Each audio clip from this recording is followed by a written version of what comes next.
In Australia, the weather is just hot or freaking hot. I'm still on top of Australia at 5 hours and I'm like, oh my gosh, I just want to go on holidays. I'm still here. You can go on a road trip and feel like you're in a different place in the UK.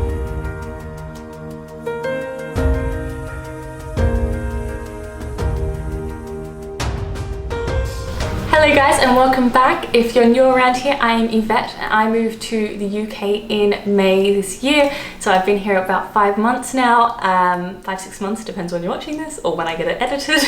And so I'm just making a few videos on my observations about England and Australia. In this video, I wanted to make a video talking about why England is better than Australia. Now, I don't think you can say one country is the best of all time. I don't think every country has ups and downs. Everything is gonna, ebbs and flows, yin and yang, blah, blah, blah. But I always think it's good to celebrate countries and people's strengths. So I wanted to make a video on what England does better than Australia. And then I'll probably make an alternate one of like what Australia does better than England. But for now, I'm in England and I'm experiencing this for the first time. So this is the video I wanted to make first. Because I find it easier, because I left Australia for a reason. Don't come for me, don't be like blah blah blah. To be honest, I don't have many Australians watching me, so I can't imagine too many would be outraged, but I will be doing the alternative because everyone has strengths and weaknesses, and this is the video about the British strengths. First thing the UK does better than Australia is pubs. Now, interesting, because I know a few Americans who obviously, Americans and Canadians, North Americans, don't have pubs at all in their country, like they just have restaurants. Australia does have pubs, so I'm not coming from zero kind of thing. We have pubs, but they're either British pubs, Irish pubs, or RSLs. Now, I don't know what RSL stands for. It's basically a pub that's designed to honour the Australian veterans. So it's like, it was originally created for all the war vets to go and have a drink together and share war stories or whatever. That's how it started. Now obviously RSL culture is its own thing. You would say you're going to the RSL rather than going to the pub. It's more common to say I'm going to my RSL or I'm going to the RSL in the same way that British people would say I'm going to a local. The difference with an RSL is that they're bigger than pubs. They have a pub or a bar section. They have, we call them pokies. I think you call them slot machines here. I'm sorry if I'm wrong, tell me how you actually call them. Like you put the coin in and you pull the thing, slot machine. We call them pokies. So you got the gambling section. Only the machines though, not like blackjack, just the machines. Then there's often like a wedding hall area for weddings. There's also maybe a stage for a performer, a comedian might come.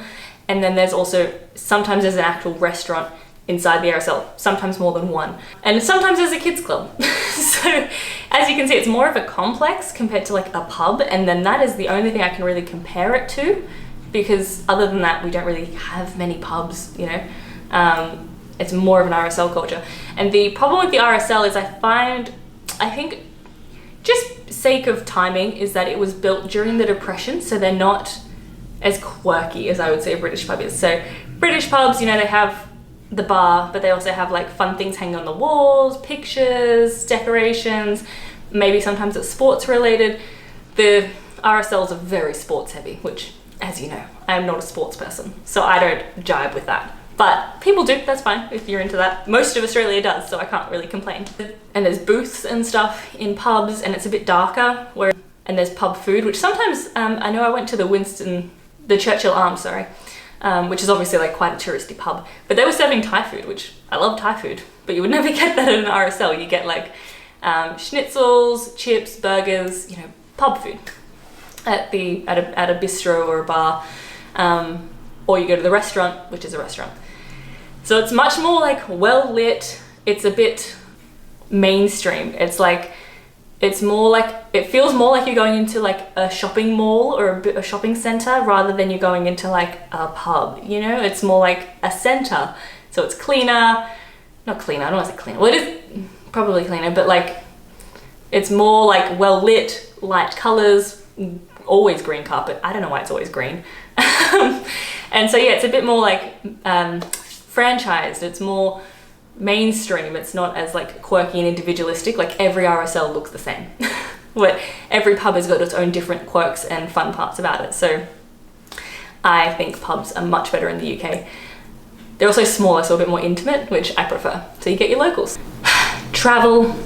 Obviously I make travel videos as well as these videos, so travel's important to me.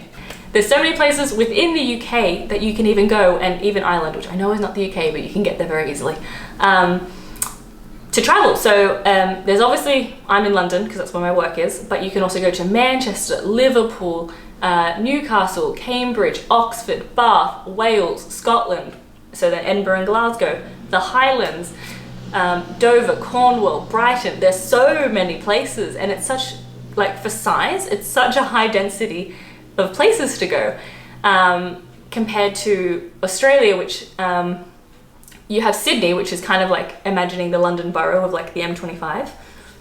Outside of the M25, if it was Sydney, I hope this makes sense, there'd be nothing. You drive for 4 days and you still nowhere, you know? I have done work in Australia where I've had to be on the road. I would drive 3 to 4 hours and I'm still on my own territory and I'm still in the middle of farms, like there's nothing. If you want to drive to, I lived in Sydney, so I'm quite in a good spot in that I was in the middle, so I could go north to Queensland or Brisbane, or I could go south to Melbourne. The place everyone goes for holidays, if you're staying nationally in Australia, is you go to Queensland. That's like the Florida, you know, the Cornwall of Australia. My parents were cheap, because that's where I get it from. So we would drive to Queensland. It would take 20 hours to drive to Queensland. So you have to overnight, and that just gets you to Queensland, and then you got to drive back, and then you've got your time there. So, and I've never even driven to Melbourne, but I think the Great Ocean Road is a thing you can do. So you've got to fly everywhere. I'm not even discussing Perth at this point. Perth is like basically where Russia is compared to London to Russia is like Sydney to Perth. Like it's massive. So road trips are less of a thing, or you can do a road trip, but it's not going to be like a major, you're not going to be able to go to major points of interest. Like, you know, you could road trip from London to Manchester and be like, oh my God, I'm in Manchester. You're very rarely are you going to like road trip to like a major city if you're from a major city in Australia. So you fly a lot in Australia. So I have flown to Melbourne, Brisbane quite frequently. I have family in both. It's like an hour and a half each way. So not long flight, but it's expensive. It's about $250 return. So that's about £125 return for an hour flight. I have bought flights to Spain from London for £50. Like it's crazy how much more expensive the travel is within Australia. And if you want to go to Perth, so we're still in Australia at this point, it's a 5-hour flight and like a 4-hour time difference. So you lose like whole days and you haven't even left the country.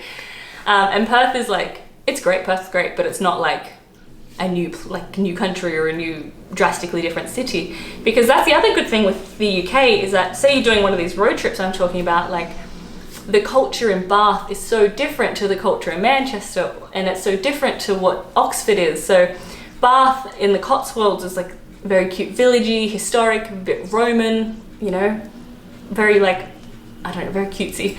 And then you go to Oxford and it's very regal and beautiful and, you know, once it was quite Roman as well, but the sandstone and the white buildings, and it's very ornate and detailed compared to the thatched roofs of Cotswolds. And then you go to Manchester, which was obviously like the boom of the Industrial Revolution, so it's much more manufacturing and there's all that history there. Or you go to Liverpool and it's the Beatles. Like there's just so much and it's so varied. So it almost feels like you're in a new country when you change city in the UK. So it's like so great to get out of, I know that people had to go at me for staying in London. I'm like, do you know who I am? My travel videos are all over my channel. I've been to everywhere in the UK. Not everywhere. There's a heaps more on my list, but I've been places. I travel a lot. I'm the least shy like Hobbit there would be. I never stay in one place. I'm always out doing things and getting out and seeing things. You can go on a road trip and feel like you're in a different place in the UK.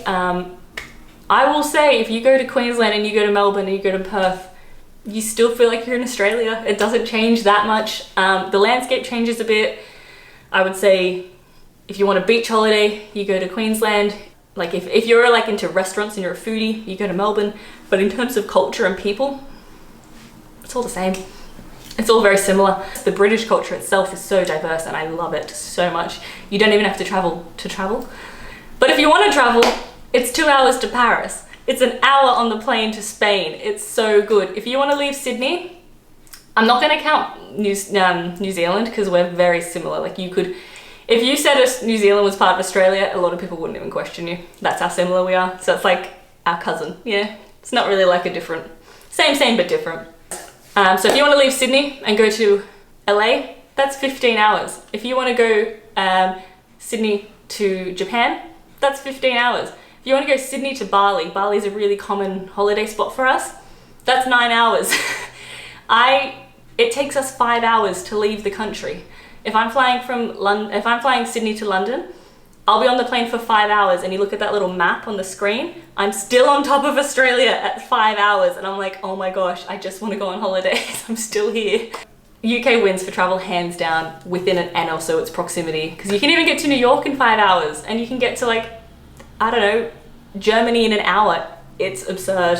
Holidays in the UK. Now I'm talking, for the Americans watching, I'm talking about like annual leave. So in Australia, you get 4 weeks annual leave. You have to take at least one, maybe 2 over Christmas because of the shutdown period. So you're left with 2 weeks a year. As we've previously discussed, it takes a long time to get anywhere in Australia. So if you want to travel, you have to take 4 weeks in one go and then either go unpaid over Christmas or go negative. And so that's why if you're traveling around Europe, you'll see Australians being like, oh, I've got 3 weeks in Europe, or I've got 4 weeks in America, or I've got big chunks of holiday, because it costs so much to get away and then you can't really, and take so much time that you need to take it all in one go. It's not a rule. If you don't want to travel, this isn't a problem. But for me and my friends, it always became an issue. So you get 4 weeks a year here. In terms of the bank holidays and public holidays, they're different dates, but the same amount. You know what I mean? So in the UK, there's like the 2 in May and then August. We have one in June and then one in October, and then Anzac Day, which is in April. So it's the same amount, just different spreads. But in the UK, you get 5 weeks holiday. Generally, that's what from my experience, most people get 5 weeks. You can tell me your situation might be different. And you get 5 weeks, and then if you don't take it all, you can't actually take it over to the next year. You can only take 5 days. So next year, I have 6 weeks leave that I have to use, or I have 5 weeks that I have to use and can take a week over. But I have 6 weeks leave that I can use, and the UK seems to want you to take leave because it's a positive thing for your mental health and a break. I think it comes down to that in Australia you have to take 4 weeks in one go most of the time. Everyone I know takes it in one chunk. They go on their once a year holiday for 4 weeks. I think that causes like a culture thing where it's like more of an issue to ask for leave because you're basically asking for a month off work, which is obviously, I understand from a workplace perspective, that's hard to facilitate as well. So it's not perfect. I understand why it's hard, but because of the UK, you're doing like a week here, a week there, a few days here. It's like not a big deal to ask for leave. And the fact that they don't let you collate it into like huge amounts of leave, I think is a good thing because they're promoting, even if you don't want to travel, just to have a week at home and just relax a bit, catch up, someone gets sick, you've got time to, have a life outside of work. I don't think that doesn't seem to translate in Australia as well. TV. I just made a whole video on this. If you haven't watched it, click the link above or review down below. I just made a whole video on this. British TV is so good. The comedy is great. I love the panel shows. The reality TV is amazing because it's self-aware.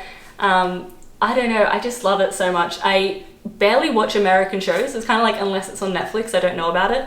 There's like a few gems, like your Brooklyn Nine-Nines and that, but most of the time I love British shows. So Australia doesn't have much. Like I said, I don't want to rehash the entire previous video, but our longest running shows are Neighbours and Home and Away.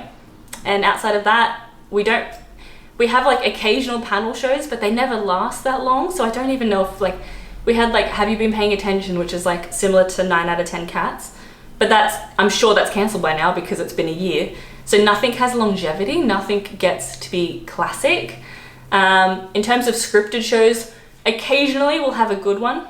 I personally, and this is going to sound so dumb, I don't like Australian accents, so you can imagine how annoying editing myself is. But I find it, I don't know, I can't jive with it. So I tend not to watch the dramas. We had some famous ones like McLeod's Daughters, which was set in a farm. I don't like farms, so I didn't watch it.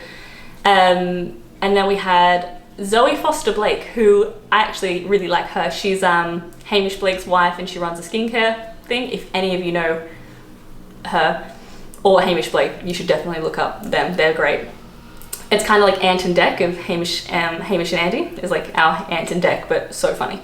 But anyways, I digress. She wrote a TV show. I haven't watched it, but apparently it's quite good. It's won a lot of awards. But outside of that, see what I mean? I'm like picking things, random things from like 10 years. British TV has like this entire like catalogue of classic shows like Fawlty Towers, IT Crowd, The Office, which spawned The American Office, which is like its own movement. Like it's much better and much more influential.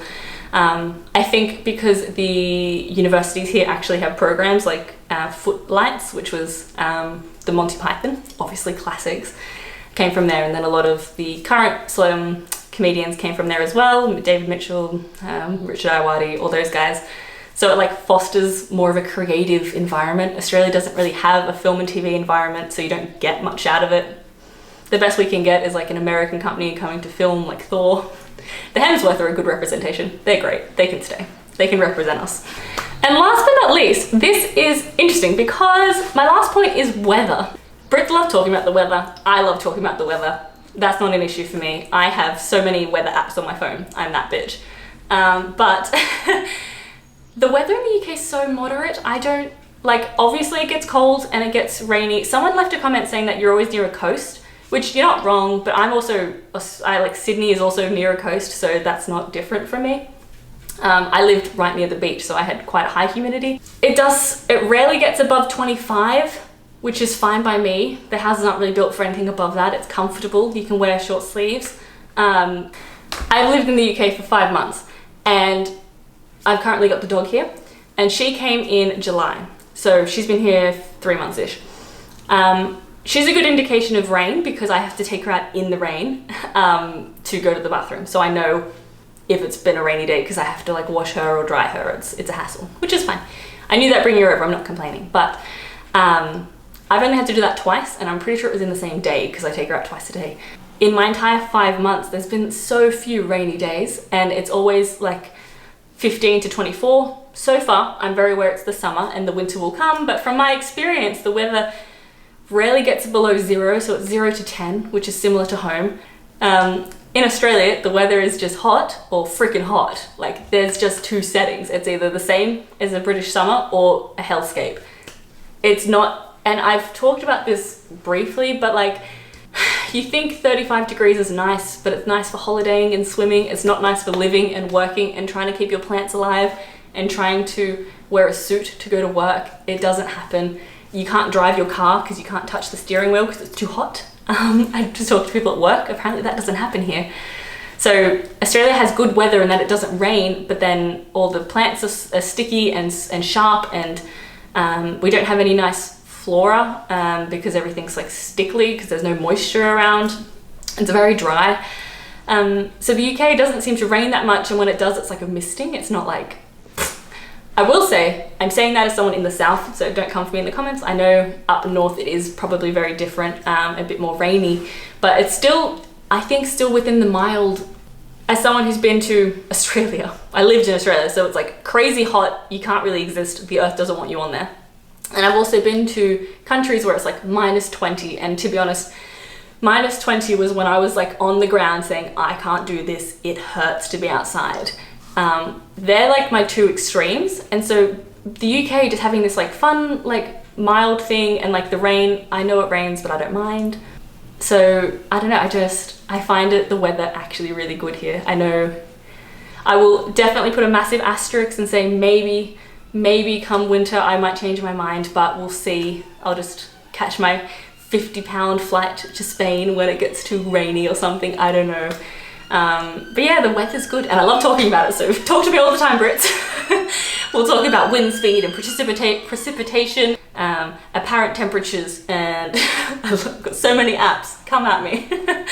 If you liked this video, give it a thumbs up. Tell me in the comments below if you agree with me, if you think these are things that the UK excels at. Is there something else it excels at that I haven't covered? I would love to know more things I can explore in the UK that I haven't or haven't thought about. And remember to hit subscribe so you can see what I say about Australia. I haven't written it yet. All I can think is beaches. So I will remember to hit subscribe so I can see you then, and you can see whatever I come up with. Thanks for watching. Bye.